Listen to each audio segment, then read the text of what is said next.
Abril de 1945, campo de concentración de Bergen-Belsen, Alemania. Los tanques británicos atravesaron las puertas y encontraron a miles de judíos y prisioneros que habían sobrevivido a los campos de exterminio y campos de prisioneros nazis en toda Europa. En lugar de libertad, encontraron una pesadilla viviente. El olor golpeó primero a los soldados, una densa ola de muerte y enfermedad que hizo que hombres adultos cayeran de rodillas y vomitaran. Los cadáveres se apilaban como troncos entre los edificios. 60,000 personas con más aspecto de esqueletos que de humanos caminaban sobre barro mezclado con excrementos humanos. Esto era Bergen-Belsen y esto era libertad. Los números contaban una historia que las palabras no podían describir. En la primera semana tras la llegada de las fuerzas británicas y canadienses, 400 personas murieron cada día, no por las balas nazis ni por las cámaras de gas. Murieron tras ser rescatadas, murieron en los brazos de quienes intentaban salvarlas. Los equipos médicos trabajaban día y noche, siguiendo todas las normas, haciendo todo correctamente según su formación. Sin embargo, cada mañana traían carros llenos de nuevos cadáveres. El número de muertos aumentó a más de 2,000, luego a 3,000, luego a 4,000. A este ritmo, los comandantes británicos hicieron una oscura predicción: 30,000 más morirían en los próximos 2 meses, incluso con la mejor atención médica que las fuerzas aliadas pudieran brindar. El enfoque normal parecía obvio para todos los médicos capacitados del campamento: alimentar a los hambrientos lentamente, darles agua limpia, tratar sus enfermedades, mantenerlos calientes y cómodos, y dejar que sus cuerpos se recuperen a un ritmo natural. Esto era ciencia médica comprobada durante décadas de práctica. Médicos del ejército habían salvado a miles de soldados heridos utilizando exactamente estos métodos. No había razón para que no funcionara en este caso, pero no estaba funcionando. Los prisioneros que comían su primera comida de verdad en meses morían en cuestión de horas, con el estómago encogido incapaz de digerir la comida. Otros bebían demasiada agua demasiado rápido y sus corazones simplemente se paraban. El tifus se propagó por los edificios a una velocidad que impedía que los médicos pudieran tratarlo. La medicina era la correcta, la comida la adecuada, el agua limpia, todo se hacía correctamente. Sin embargo, la gente seguía muriendo en cantidades que impactaban incluso a los soldados más curtidos en la batalla. Los oficiales médicos superiores se reunieron una y otra vez en sus tiendas de campaña. Revisaron historias clínicas y hablaron sobre planes de tratamiento. Trajeron más suministros, más médicos y más enfermeras. Nada cambió. Un coronel británico se presentó ante su personal y pronunció las palabras que nadie quería oír: estas pérdidas son inevitables. Dadas las condiciones en las que se encuentran estas personas, deberíamos considerarnos afortunados si la mitad sobrevive. Estamos haciendo todo lo posible, los expertos habían hablado. Las mentes más brillantes de la medicina militar habían llegado a su conclusión: 30,000 muertes más eran simplemente el precio de la libertad. Un resultado trágico pero inevitable. Los médicos continuarían con su trabajo, seguirían su formación y aceptarían lo que no pudieran cambiar. El teniente coronel Ben Dunkelman se paró en el barro de Bergen-Belsen y se negó a aceptarlo. Tenía 28 años, era un oficial canadiense que había luchado por toda Europa desde el día de hasta este terrible lugar. No era médico, carecía de formación médica, era un soldado nada más, pero él también era judío y la gente que moría frente a él era su gente. Cada rostro le recordaba a su abuela, a sus primos, a las familias que conocía en Toronto. Los vio morir y algo en su interior se quebró. Dunkelman caminó por el campamento durante horas, ignorando el olor y obligándose a mirar todo. Vio los edificios donde 50 personas compartían un espacio destinado a 10. Vio la única bomba de agua que abastecía a miles. Vio la carpa médica donde los médicos atendían a los pacientes uno por uno, con cuidado y lentitud, mientras cientos esperaban afuera en el frío. Él vio el sistema y vio por qué estaba fallando. Esa noche, sentado en su tienda, tomó notas a la luz de una lámpara. Le temblaba la mano no de frío, sino de ira. Los militares intentaban salvar a individuos cuando necesitaban salvar a una población. Cada regla, cada procedimiento, cada norma del manual médico estaba diseñada para situaciones normales. Esto no era normal, eran 30,000 personas muriendo porque el reglamento no tenía un capítulo sobre el infierno. La idea se le ocurrió ya formada, tan simple y tan peligrosa que casi la descartó: trasladarlos a todos. Sacarlos de esta trampa mortal y distribuirlos en una docena de lugares donde pudieran recibir los cuidados necesarios. Trasladad primero a los más enfermos, los que tienen más probabilidades de morir si se quedan un día más en estas condiciones. Rápido, ahora, incluso si el traslado en sí es arriesgado, sabía lo que dirían los médicos, trasladar a pacientes graves era peligroso. El estrés del transporte podía matarlos. Era mejor mantenerlos estables y tratarlos donde estaban.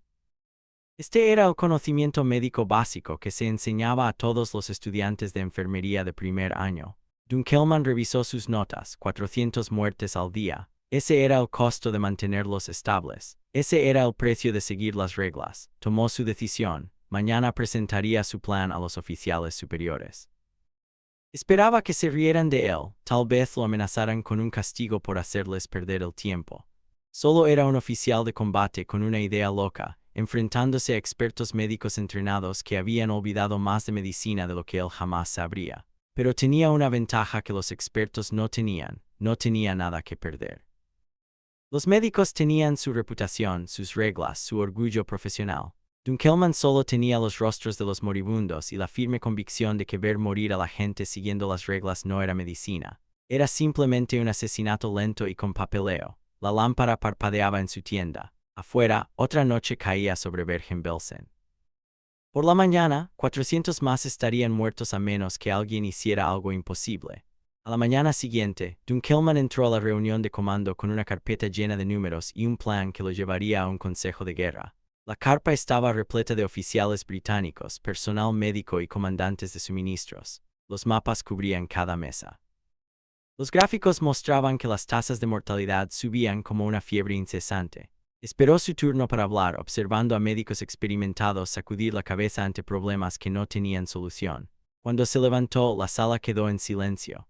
Era el oficial subalterno, el canadiense sin formación médica que intentaba hablar con expertos. Abrió su carpeta y comenzó. Necesitamos sacar a 34,000 personas de este campamento en 72 horas.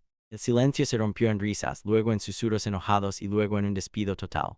Un coronel médico británico se levantó con el rostro enrojecido. Quieren trasladar a pacientes moribundos. Los matarán más rápido que el tifus. Siéntese, teniente coronel. Deje la medicina a los médicos.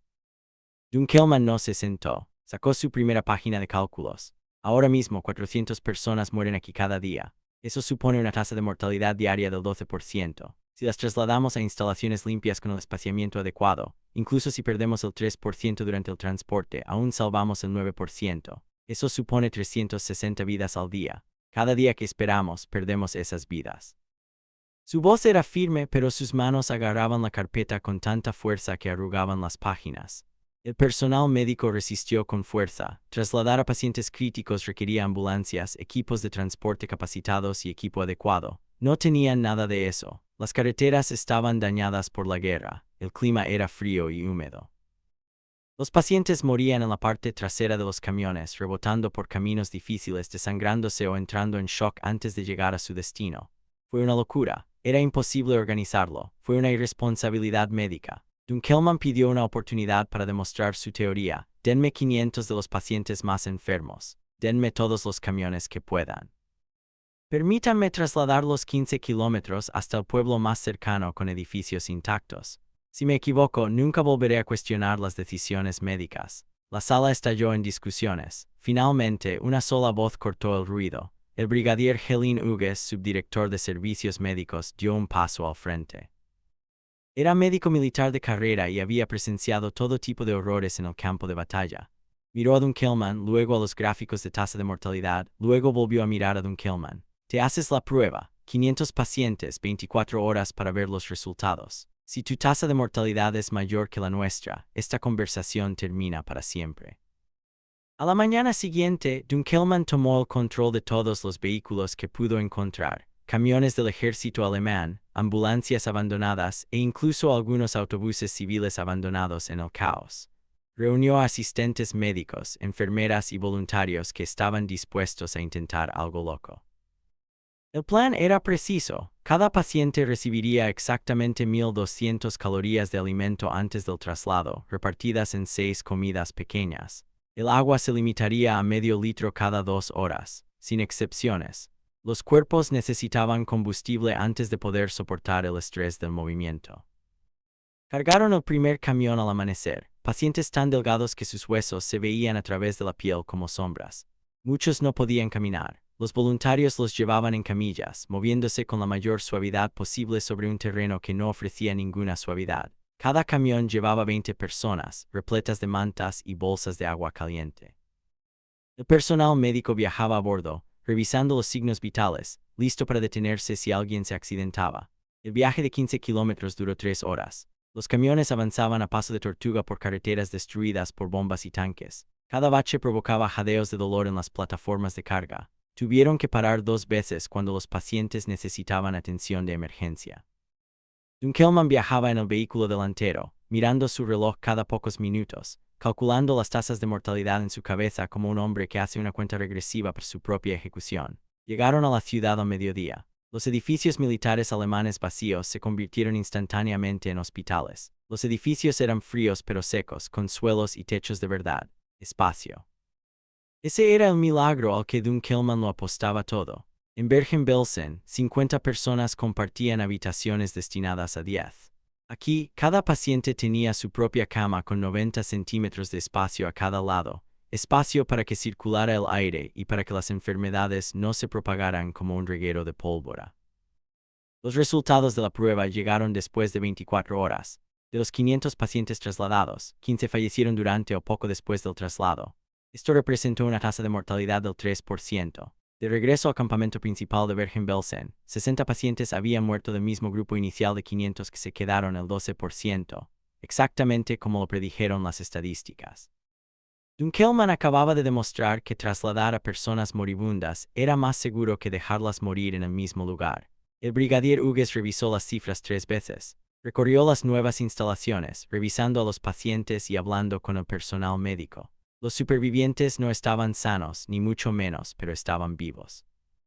Y lo que es más importante, se recuperaban del infierno contaminado del campamento principal.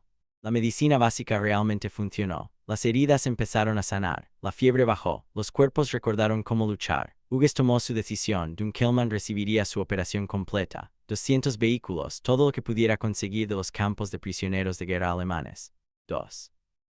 2,000 prisioneros de guerra alemanes serían puestos a trabajar como mano de obra, trasladando suministros y estableciendo instalaciones. Se reasignarán 400 efectivos médicos para apoyar la operación. El alto mando británico sería informado cuando ya estuviera sucediendo, porque pedir permiso significaría retrasos, y los retrasos significarían muerte. La logística era abrumadora. Dunkelman necesitaba trasladar a 34,000 personas a 12 ubicaciones diferentes en 8 días. Eso significaba más de 4,000 personas al día.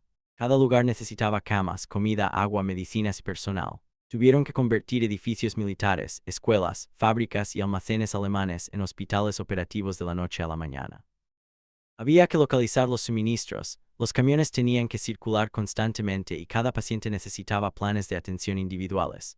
Dunkelman trabajaba jornadas de 20 horas, durmiendo en camiones entre los viajes del convoy. Creó un sistema donde la atención médica continuaba durante el traslado. Había enfermeras en cada vehículo. Se proporcionaba comida y agua puntualmente. Los pacientes eran vigilados constantemente. Los camiones se convirtieron en hospitales móviles, manteniendo a la gente con vida durante el viaje a lugares donde realmente podían recuperarse. El primer día completo de operaciones atendió a 8,000 pacientes. La tasa de mortalidad se redujo al 3% en todas las instalaciones.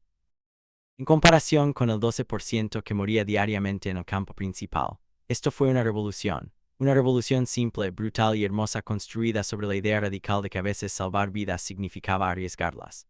El personal médico observó en un silencio atónito cómo un soldado sin entrenamiento hacía lo que, según ellos, no se podía hacer. Dunkelman no lo celebró. Estaba demasiado ocupado planeando las rutas del día siguiente. 34,000 vidas dependían de una idea loca que funcionó a la perfección durante 8 días seguidos. El reloj estaba corriendo. Los números contaron una historia que lo cambió todo. Antes de la evacuación de Dunkelman, el campo principal de Bergen-Belsen registraba entre 400 y 500 muertes diarias. Los cadáveres se apilaban fuera de las tiendas médicas cada mañana, una cifra desalentadora que parecía no disminuir, por mucho que los médicos trabajaran. Después de que comenzó la evacuación, las muertes en las 12 instalaciones se redujeron a entre 50 y 80 por día, lo que representa una reducción del 85% en la tasa de mortalidad. 3.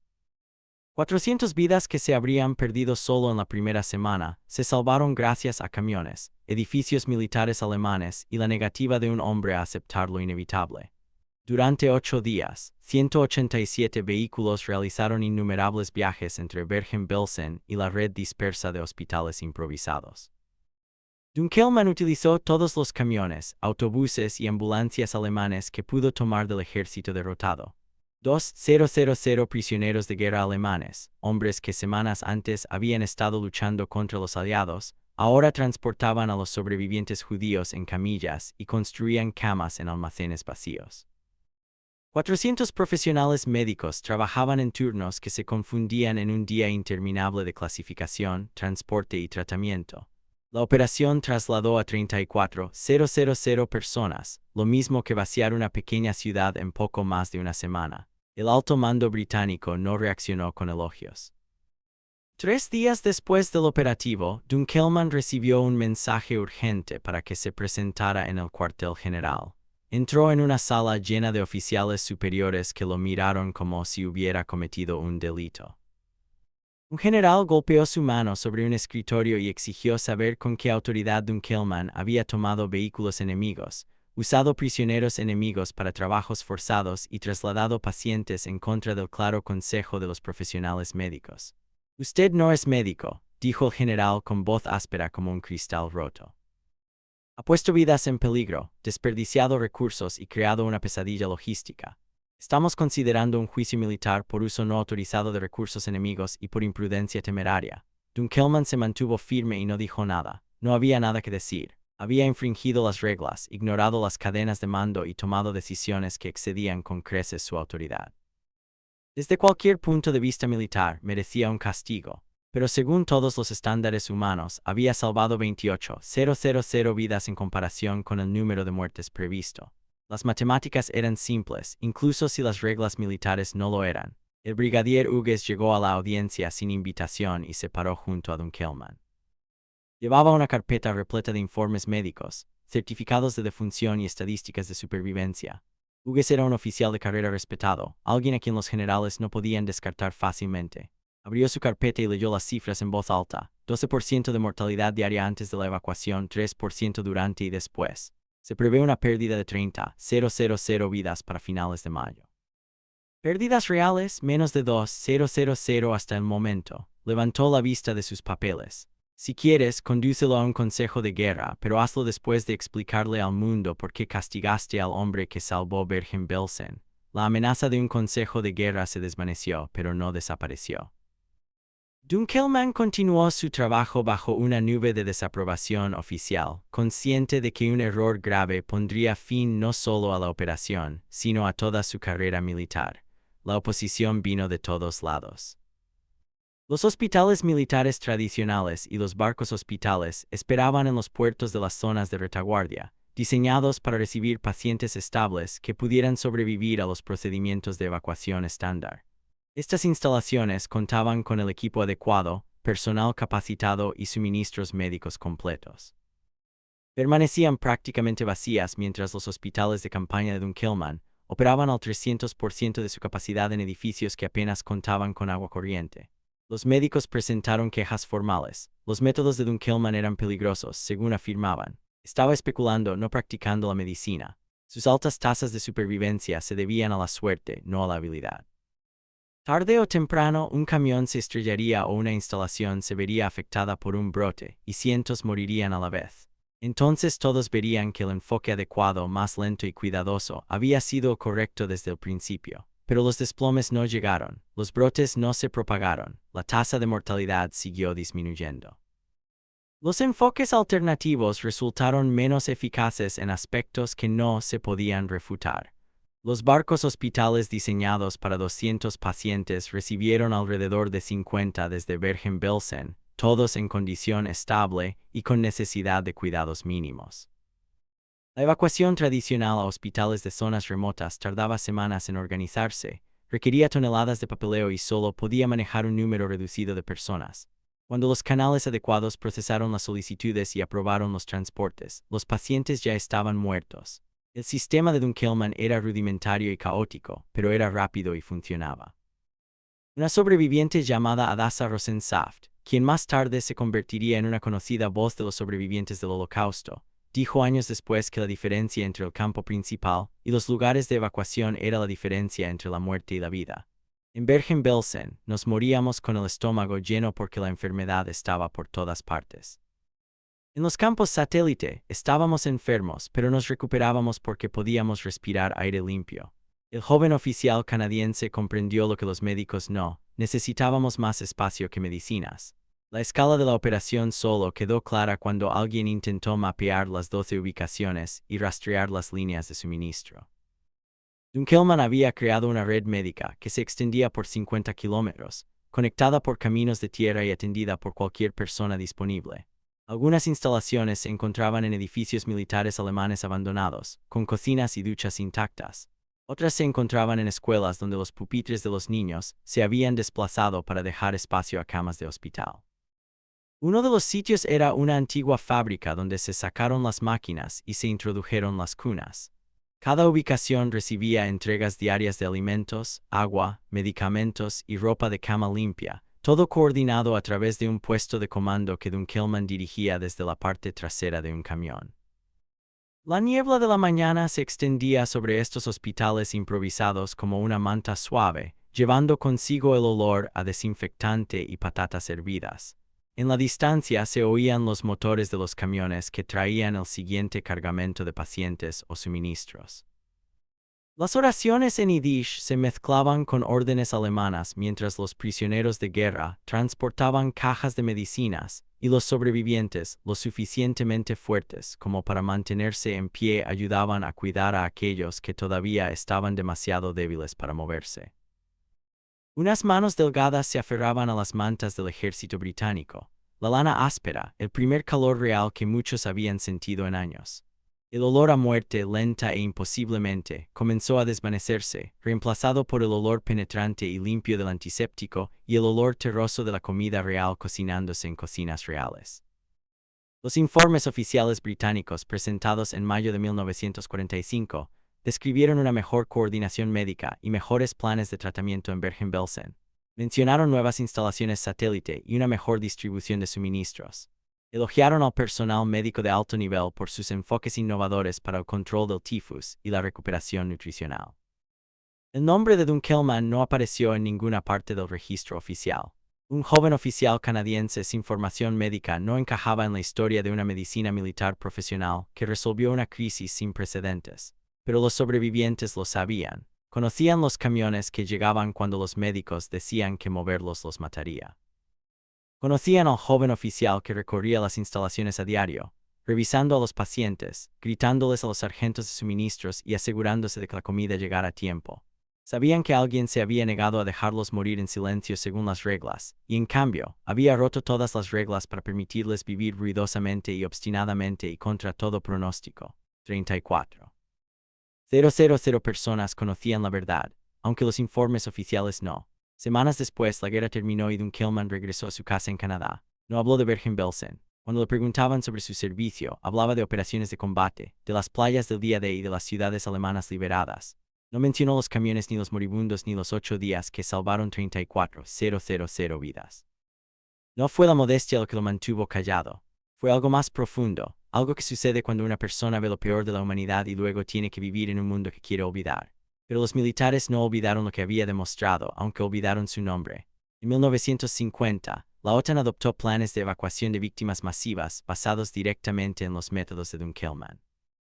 La idea era simple pero revolucionaria. Al abordar situaciones catastróficas donde la medicina tradicional estaba fallando, primero se debía movilizar a las personas y luego tratarlas. Separar a los pacientes de la fuente de su sufrimiento, extenderlos, darles espacio para sanar.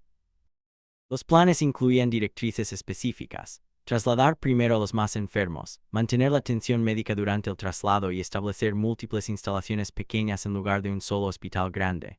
Estas fueron las innovaciones de Dunkelman, ahora escritas en reglas militares oficiales. La guerra de Corea puso a prueba estos nuevos planes a los pocos meses de su adopción. Cuando las fuerzas de la ONU se retiraron al sur en el invierno de 1950, se encontraron con miles de soldados heridos y refugiados en condiciones desesperadas. Los médicos recordaban Bergen-Belsen, aunque no recordaban quién lo había resuelto. Se evacuaron en masa, trasladando hospitales de campaña enteros durante la noche y tratando a los pacientes en vehículos, trenes y barcos. Las tasas de supervivencia sorprendieron a los médicos militares tradicionales que todavía creían que trasladar a los enfermos críticos era una sentencia de muerte. El enfoque de Dunkelman se había convertido en una práctica estándar. La nueva normalidad reemplazaba a la antigua. En Vietnam se aplicaron los mismos métodos con helicópteros en lugar de camiones. Los soldados heridos fueron rescatados de la selva y evacuados en cuestión de minutos a instalaciones alejadas de las zonas de combate. Las unidades MASH se volvieron móviles por diseño, listas para empacar y trasladarse cuando la situación militar lo exigiera. El enfoque de salud poblacional, tratar a grupos en lugar de a individuos, salvar vidas a través de la organización en lugar de solo la medicina, se convirtió en la base de la medicina de combate moderna. Cada helicóptero de evacuación médica, cada unidad quirúrgica móvil, cada plan de evacuación rápida, llevaban ecos de 8 días de abril de 1945, cuando un oficial canadiense demostró que a veces la mejor medicina es un camión rápido y un edificio vacío. Las crisis modernas de refugiados adoptaron el mismo marco. Cuando los campamentos se llenaron de gente y las enfermedades se propagaron más rápido que el tratamiento, las organizaciones de ayuda aprendieron a crear instalaciones satélite y a distribuir las poblaciones en zonas más amplias. La Organización Mundial de la Salud publicó directrices para la respuesta a epidemias que enfatizaban el movimiento rápido de los pacientes lejos de las fuentes de contaminación. Las huellas dactilares de Dunkelman estaban en cada página, aunque su nombre no aparecía en ninguna parte de las citas. De regreso a Toronto, Dunkelman forjó una exitosa carrera empresarial y formó una familia. Participó activamente en la comunidad judía, apoyó a Israel y vivió una vida tranquila y próspera. Durante casi 40 años, apenas mencionó Bergen-Belsen. Cuando hablaba de ello, su voz era plana y objetiva, describiendo la organización y las tasas de mortalidad como si leyera un informe distante sobre la vida de otra persona. El peso emocional de esos 8 días quedó encerrado dentro, demasiado pesado para compartirlo con personas que no habían estado allí. En la década de 1980, los sobrevivientes del Holocausto comenzaron a organizar reuniones y eventos conmemorativos. Algunos que habían estado en Bergen-Belsen empezaron a preguntarse, ¿quién era el joven oficial canadiense que organizó la evacuación? ¿Quién tomó el control de los camiones y montó los campamentos satélite? ¿Quién luchó con el mando británico para salvarlos cuando los médicos dijeron que no podían ser salvados? La búsqueda los condujo a Dunkelman, ahora un hombre mayor que parecía sorprendido de que alguien lo recordara o le importara. Los supervivientes lo recordaron todo. Recordaban cómo los llevaban a camiones cuando no podían caminar. Recordaban las mantas, la comida caliente y el milagro del aire limpio en edificios sin olor a muerte. Recordaron a un joven oficial con ojeras que los controlaba personalmente, que les gritaba a los sargentos de suministros en varios idiomas, que los trataba como seres humanos que valía la pena salvar en lugar de problemas demasiado difíciles de resolver. Querían agradecerle, querían que el mundo supiera su nombre. Dunkelman aceptó hablar en eventos de conmemoración del Holocausto. Sus charlas eran breves e incómodas, más un informe de soldado que la actuación de un orador. Habló de números y organización de camiones, edificios militares y raciones de comida. Evitó el drama, se negó a convertirse en un héroe y elogió al personal médico y a los voluntarios que habían realizado el trabajo real de cuidar a los pacientes, pero los supervivientes lo sabían mejor. El personal médico ya estaba allí antes de la llegada de Dunkelman, siguiendo los planes mientras 400 personas morían a diario. El cambio, la revolución, la salvación, surgió de la negativa de un hombre a aceptar la opinión experta cuando ésta significaba la muerte. Israel lo honró en 1997, mucho después de que la mayor parte del mundo ya hubiera pasado a otras historias. El reconocimiento llegó silenciosamente, sin la atención prestada a los héroes militares o a los rescatistas famosos. Canadá tardó aún más en reconocer lo que uno de sus soldados había logrado. La historia militar oficial mencionó la liberación de Bergen-Belsen, pero le dio a Dunkelman una sola frase, una nota al pie en la historia de otra persona. La lección de Bergen-Belsen no fue el heroísmo de un solo hombre. Se trataba del consuelo mortal de seguir la tradición. Los médicos británicos que decían que mover a los pacientes los mataría no se equivocaban por ser malos médicos. Se equivocaban porque eran buenos médicos y seguían buenas reglas en una situación donde lo bueno no bastaba. Tenían libros de texto, formación y décadas de ciencia médica que respaldaban su posición. Dunkelman solo tenía la evidencia de sus propios ojos y la voluntad de estar completamente equivocado, si eso significaba tener la oportunidad de estar milagrosamente en lo cierto. A veces, las reglas que existen para salvar vidas se convierten en barreras que impiden salvarlas. A veces, la experiencia se convierte en una prisión donde las nuevas ideas no pueden respirar. A veces lo más importante que una persona puede hacer es mirar la situación imposible, ignorar a todos los que le explican por qué no se puede hacer nada y hacerlo de todos modos. Dunkelman no era más inteligente que los expertos médicos. No era más valiente que los soldados que habían luchado por toda Europa. Simplemente estaba dispuesto a que lo llamaran loco, si locura era lo que hacía falta para mantener con vida a 34,000 personas. A la historia le encanta recordar los momentos dramáticos, las puertas que se abren, los campos liberados, los prisioneros liberados. Estas son las imágenes que llenan libros de texto y documentales. Pero la liberación no es un momento, es un proceso. Son los camiones, los edificios militares, las raciones de comida, la atención médica y 1000 pequeñas decisiones organizativas las que marcan la diferencia entre sobrevivir a la libertad y morir a causa de ella. Dunkelman comprendió que abrir las puertas no era suficiente. Alguien tenía que asegurarse de que quienes las cruzaran vivieran lo suficiente para tener un futuro. Se construyeron 34,000 futuros sobre la base de 8 días en abril, cuando la sabiduría tradicional se encontró con la acción no convencional y perdieron. Esa es la historia que Bergen-Belsen nos cuenta. Ese es el legado que dejó un soldado canadiense. No es que los héroes salven a la gente, sino que a veces salvar a la gente requiere el coraje de equivocarse en todos los aspectos, excepto en el que más importa. El de las vidas que continúan en lugar de terminar, el de los corazones que laten en lugar de detenerse, el de los cuerpos que sanan en espacios limpios en lugar de morir en espacios contaminados. En ese sentido, Dunkelman no estaba loco en absoluto. Era el único hombre cuerdo en un mundo que había olvidado lo que significaba la cordura.